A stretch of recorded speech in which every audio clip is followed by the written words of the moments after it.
What about the church and its relationship to Israel? And this could be a whole other secret church right here, maybe one day, but think about the church and the Israel of God. Galatians 6, Paul uses this phrase, upon the Israel of God. And in Romans 2, he talks about how the Jewish people were not Jewish by outward circumcision as much as by inward faith. And so I want you to think about how the church is referred to in relationship to Israel. The church has talked about, we are descendants of Israel's father, Abraham. Romans 4, Romans 9.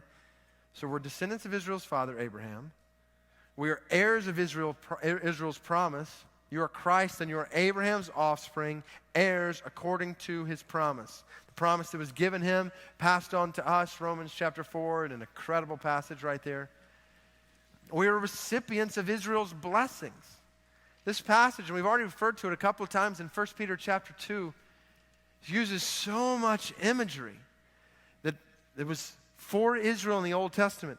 Priesthood, sacrifices, living stones, chief cornerstone, royal priesthood, holy nation, people for the possession of God, talking about the New Testament. So, the reality is the story of the church ultimately begins with Israel, with the Old Testament people of God. So there's not necessarily this perfect, exact identity between the church and Israel, but there is clearly continuity between what we see in Israel and then what we see happening in the church. More that we could talk about there maybe one day.